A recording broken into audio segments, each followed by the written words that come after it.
14,999 টাকায় বাংলাদেশে আর একটা নতুন ডিভাইস নিয়ে আসলো অনর X6C। বাইরে ভাই সেই রকমের নাম। এই যে লুকটা হচ্ছে এরকম স্টাইলিশ, স্লিক ডিজাইন, সুন্দর দেখতে ফোন। বাট কথা হবে তো ভিতরের জিনিসপত্র দেখে, তাই না ব্রো? বাংলাদেশ মার্কেটে একটি ভ্যারিয়েন্টে এই ডিভাইসটি লঞ্চ করা হয় 6/128GB এবং দাম রেখেছে 14,999 টাকা। 1 বছরের অফিসিয়াল ওয়ারেন্টি পাওয়া যাবে, আপনারা জানেন।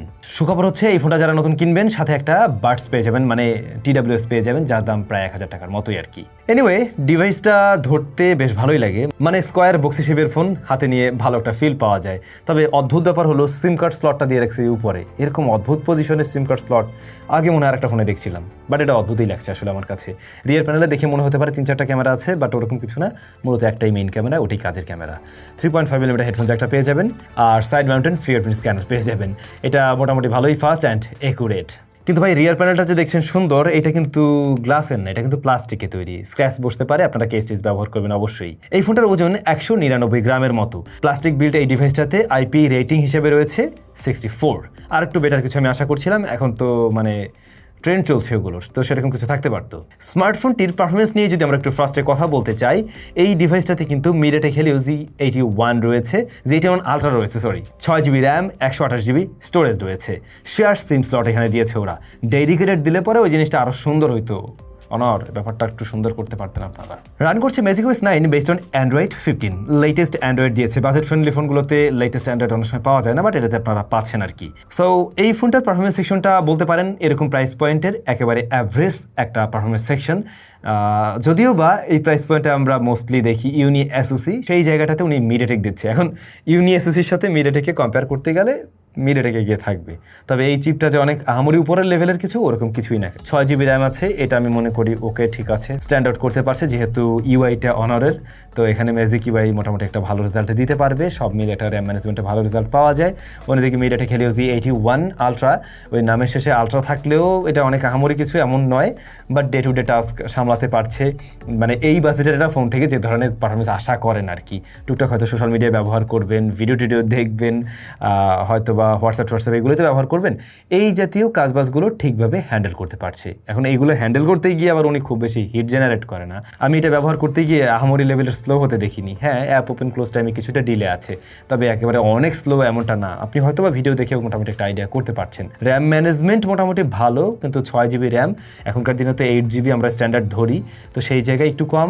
আপনি অ্যাট এ টাইম 4-5টা অ্যাপ্লিকেশন নিয়ে কাজ করতে পারবেন, সেগুলো ভারী হলেও সমস্যা নেই, ও রান করে রাখতে পারবে দীর্ঘক্ষণ ব্যাকগ্রাউন্ডে। কখনো কোনো অ্যাপকে আমি কিন্তু ক্র্যাশ করতে দেখিনি এই ফোনটাতে। কিছু ব্লোটার আছে এখানে, যার কিছু কিছু আপনার কাজে লাগবে, আবার বেশ কিছু আছে কাজে হয়তো লাগবে না, আনইনস্টল করে নিলে আর একটু বেটার ফিল দিতে পারে আর কি উনি। নর্মাল ইউজেসে এটা খুব একটা হিট জেনারেট করে না। আর গেমিং টেমিংয়ের যদি কারো ইচ্ছা থাকে, নো ব্রো, এটা গেমিংয়ের জন্য ভালো কিছু নয়। আপনি 2D টাইপের গেম মাঝে মধ্যে খেলতে পারবেন, সময় কাটাতে পারবেন, বাট ওরকম কোনো আহামরি রেজাল্ট আশা করবেন না নিশ্চয়ই। যদি কিনা আপনি আবার সাহস করে ফ্রি ফায়ারও খেলতে চান, চলে, কিন্তু খুব আহামরি ভালো রেজাল্ট পাওয়া যায় না, সময় কাটানোর জন্য ওকে আছে। গেমিং টেমিংয়ের জন্য ফোন প্রয়োজন হলে আসলে এই বাজেটে আপনি তেমন কিছু পাবেন না, বরং আরও একটু বাজেট বাড়িয়ে আর একটু বেটার চিপযুক্ত কোনো ডিভাইস নেওয়ার ট্রাই করবেন। অনর X6C এর পারফরমেন্স সেকশনটা একদমই অ্যাভারেজ আছে, কিছু কিছু ডিভাইস থেকে এগিয়ে থাকবে। অনেকেই এই সিমিলার পারফরমেন্সের ইউনি এসওসি দেয়, সেগুলোর থেকে আমি এটাকে কিছুটা এগিয়ে রাখবো। ক্যামেরাতে রিয়ারে 50 মেগাপিক্সেলের মেইন শুটারের পাশাপাশি একটা QVGA সেন্সর রয়েছে, আর ফ্রন্ট ফেসিং ক্যামেরায় রয়েছে 5 মেগাপিক্সেলের শুটার। এই ফ্রন্ট ফেসিং ক্যামেরাটা ছোট হয়ে যায়, কারণ এখন তো আমরা 10,000 টাকার আশেপাশে ডিভাইসেও ফ্রন্ট ফেসিং ক্যামেরা 8 মেগাপিক্সেল দেখি, তো ওরা আরেকটু হাই রেজলিউশনের কোনো একটা ক্যামেরা দিতে পারতো আর কি। রিয়ারের মেইন শুটার 50 মেগাপিক্সেল, এইটা একটু কালার বুস্টার টাইপের ছবি দেয় এবং সোশ্যাল মিডিয়া রেডি টাইপ বলা যায়। প্রপার লাইটিং কন্ডিশনে শার্পনেস ডিটেল অন পয়েন্টে রাখে এই বাজেটের ফোনের মতো। প্রপার লাইটিং কন্ডিশনে শার্পনেস ডিটেল আপনি ভালো পেলেও লো লাইটে কিন্তু ততটা ভালো পারফর্ম করে না, এমনকি ছবির মাঝে যদি লো লাইট চলে আসে সেই জায়গাগুলোতেও কিন্তু অনেকটা সফটনেস মনে হয়েছে, এমনকি আমি গ্রেনের দেখাও পেয়েছি। তাছাড়া ছবিগুলো একটু কন্ট্রাস্টিও করে ফেলে, আর নাইট মোডে বা লো লাইটে কিন্তু আরও বেশি কন্ট্রাস্টিও হয় এর ছবি। এক্সপোজার ব্যালেন্সে ইস্যু আছে কিন্তু কিছুটা, এখানে একটু নিউট্রাল লাইটিং কন্ডিশনে ছবি তুলতে পারলে আপনি ভালো আউটপুট পাবেন এর থেকে। পোর্ট্রেট মোড আছে, এইগুলা নামে মাত্র পোর্ট্রেট মোড, আসলে মানে এজ ডিটেকশনে খুব বেশি ভালো করে না, ব্যাকগ্রাউন্ড ব্লারনেসটাও আর্টিফিশিয়াল লাগে, খুব আহামরি কিছু না। একেবারেই অ্যাজ ইউজুয়াল এই জায়গাটা। ফ্রন্ট ফেসিং ক্যামেরাটা আমার মনে হয়েছে এটা দিয়ে আসলে ভিডিও কলিংয়ের জন্যই বরং ঠিক আছে, আর যদি আউটডোরে ভালো সানলাইটে কিংবা ভালো লাইটে আর কি ছবি তুলেন তখন সেগুলো কাজে লাগাতে পারছেন, কিন্তু এটা লো লাইটে খুব বেশি সফট করে ফেলে এবং ডিটেলের পরিমাণও হারাতে থাকে, খুব একটা ভালো ছবি তখন আপনি পাবেন না। এই ফোনটার ফ্রন্ট ক্যামেরায় আসলে ইমপ্রুভমেন্টের প্রয়োজন ছিল, আর মেইন ক্যামেরার কালারটা আর একটু নিউট্রাল রাখলে ভালো হতো। এই ধরনের ফোনগুলোর ভিডিও কেমন হয় আপনারা নিশ্চয়ই জানেন, ভিডিও দেখে কেমন লাগলো কমেন্ট করে জানাবেন। রয়েছে সিঙ্গেল স্পিকার।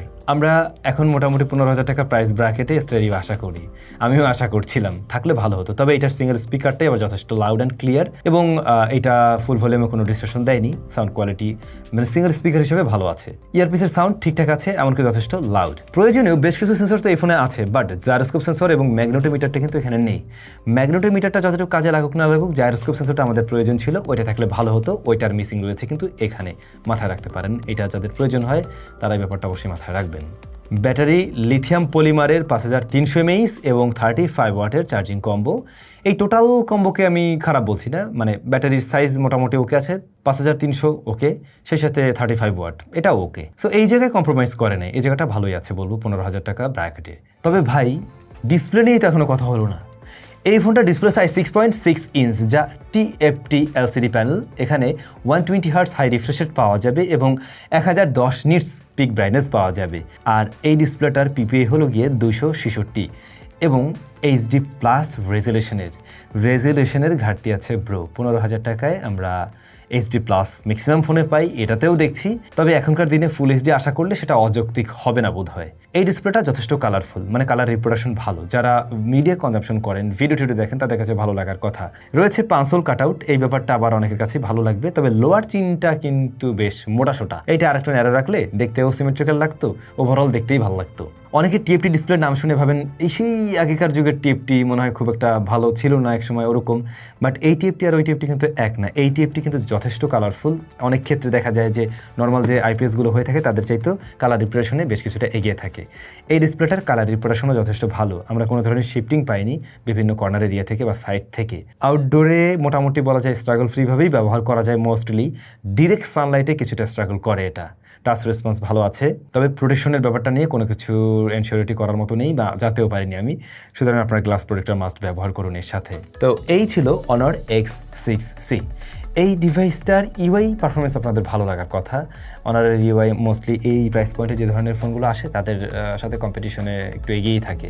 আর পারফরমেন্সের জায়গাটা যদি আমরা ইউনিএসএসির এই সেম রেঞ্জের প্রসেসরের সাথে কম্পেয়ার করি তাহলে কিন্তু লং রানে গিয়ে এটা কিছুটা ভালো হবে। ইউনিএসএসির চিপগুলো প্রথমে অনেক ধুমধামাকা পারফরমেন্স দিলেও লং রানে একটু নেতিয়ে পড়ে আর কি। আবার কমতিরও জায়গা আছে, ক্যামেরাতে আমরা দেখলাম বিশেষ করে ফ্রন্ট ফেসিং ক্যামেরায় বেশ ভালো রকমের কমতি আছে, HD প্লাস রেজলিউশনের ডিসপ্লে দেখছি, এরকম কয়েকটা জায়গায় আমরা আসলে একটু কমতি দেখলাম। তবে সব মিলে এই প্রাইস পয়েন্টে অ্যাভারেজ জায়গায় স্ট্যান্ডার্ড করতে পারে এই ডিভাইসটা।